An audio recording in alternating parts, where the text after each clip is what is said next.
So now for a little brief interlude, let's ease into talking about systems by looking at how signals, as I called it, enter systems. And this will be important when we come to convolution in the next week. So we just want to basically see how, when we look at this boxes and arrows view of signals and systems, we have to adjust the way that we're picturing things a little bit.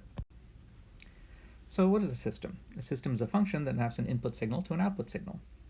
So this abstracts away the sort of internal operations of the system, like what it's implemented in. Is it a system? Is it a mechanical system? Or is it an electrical system? Is it a circuit?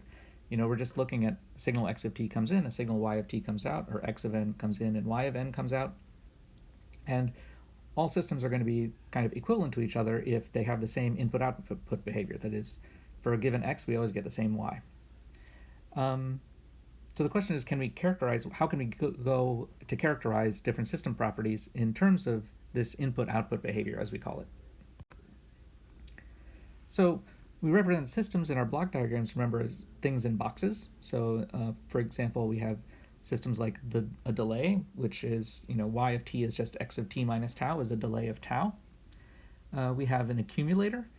An accumulator adds up the input signal from minus infinity up to time n, and that's the output at time n. It's just accumulating the signal x of k. There's a rectifier, which sort of you can think of as acting like it's a rectifier. You've seen those in a circuits class, hopefully. It just takes the absolute value of the signal. If it took only the positive part of the signal, it could be like a diode. Squaring is we can just think of that as calculating the instantaneous power. So that's another type of system. And then we've seen these upsamplers and downsamplers. Those are also types of systems that operate, for example, in discrete time. So let's look at a signal going into a system. So here I plotted a signal. It's delta of n plus 2 delta of n minus 1. So we can see it up here. Up here we can see it over here. So here's a plot of it, and it goes into the system. And at time 0, though, what should happen is that the signal x0 should enter the system. So if I draw a plot of the signal and then say, oh, it's going into the system, it's kind of going in backwards if you think about it.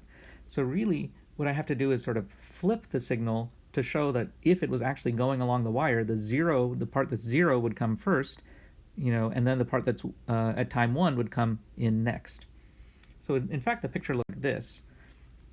The signal here is flipped, and this is an important concept that's going to come up when we discuss convolution. So we'll see a little preview of this on the next page. But the important thing to notice is if I had a signal, suppose we can think about one in continuous time. So suppose, here is my signal in continuous time, then what I'm going to have to do is flip it. Now let's see if I can do this. At time 0, it looks like it's coming in like this instead. So let's see if I can. I know I'm not the greatest at drawing, but here, this part here is the same as this part here. So when I plot the signal, I plot it at time equals 0, but here I'm plotting it. It basically starts at going in backwards. If I progress along the signal, I'm drawing it out. Like this, and I'm drawing it out like this as it's going into the system. Right, so that's how it goes in on the wire, actually. So let's see a quick example of this. So suppose I have the following signal. I'll write it here as x of n, and it's going into this system, which I will call h of n. And h of n is going to be equal to 3, 1, and 0. 3, 2, and 1, right, at time 0, 1, and 2. And here this x of n is equal at time 0, it's equal to 1, and time 2 it's equal to 2. And so now what I want to do is I want to understand what happens when the signal goes into the system.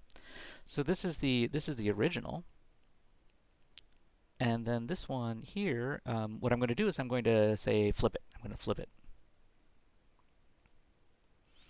So if I flip the signal, what happens? if originally we had this as time 0 and time 1, now we have this as time 0 and time -1, right? So that's what's happening when I flip. The figure might be a little bad because I should have aligned them better, but basically I've flipped the signal, because at time 0 what happens is the signal comes in this way, right? And the 0 part overlaps with the 0. So let's see what happens as the signal goes through the system. So what happens first is that at n equals 0, right? At n equals 0, what happens is we're now in this 0 overlaps with 0, right? So we got the 0 over here, and we have a 0 over here. This is -1. This is 1. This is 2.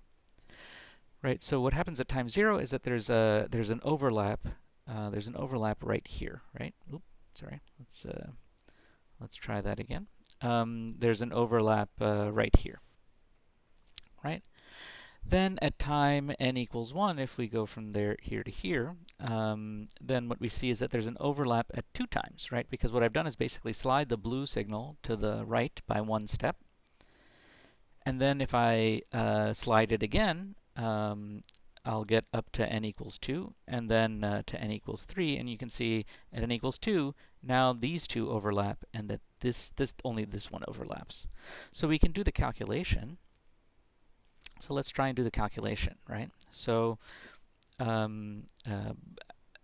if we look at it mathematically, what's happening with this h of n? This h of n is doing takes a signal and makes 3 echoes of it. You can think of it as 3 echoes.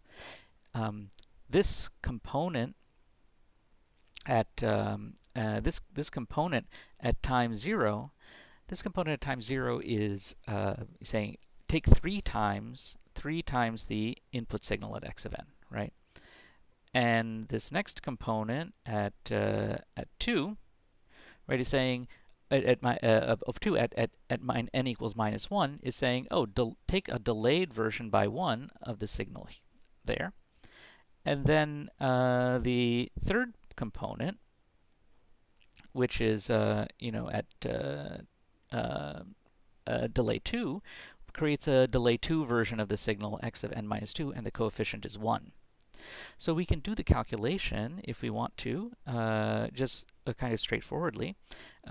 We can just say, okay, so then y at time 0 is equal to 3x0 plus 2x minus 1 plus x minus 2. And then similarly, y equals 1 is equal to 3x of 1 plus 2x of 0 plus x of minus 1. And y2 is equal to 3x of 2 plus 2x of 1 plus x of minus 2. Or sorry, minus 0, x of 0. And then y3 equals 3x of 3 plus 2x of 2 plus x of 1. So now let's color in which of these, so we know that x is actually only non-zero at time 0 and time 1. So here, keep messing it up here. So here are the terms x0, all the x0 terms are non-zero, and all the x of 1 terms are non-zero. And you can see how these are sliding to the right. We're sliding this to the right, much like you see graphically we're sliding it to the right. So then if I wanted to calculate what is the output here, well, what are we going to do? We're going to say here's y of n at time 0, 1, 2, and 3. At time 0, we just get x of 0. X of 0 is 1, so we're going to get 1.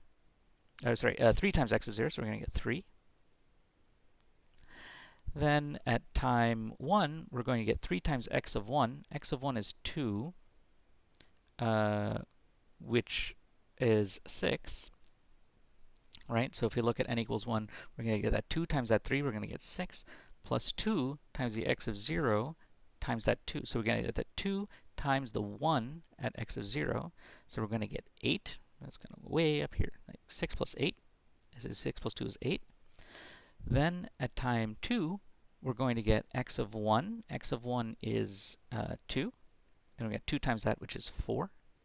Then we're going to get x of 0, which is 1. So we're going to get 5. So we're going to get something like this. Here's 5. And then at time 3, we're just going to get x of 1. X of 1 is 2. So we're going to get 2. Right, and what about y4? Well, y4, we can see what's going to happen here. 3x of 4. X of 4 is 0, plus 2x of 3. X of 3 is 0, plus x of 2. X of 2 is 0. The signal has left the system, if you like, and that's how we do this convolution. And so this is just a preview of what's going to happen next. I realize this is a kind of long example, but this kind of illustrates what's going on as the signal slides through this system.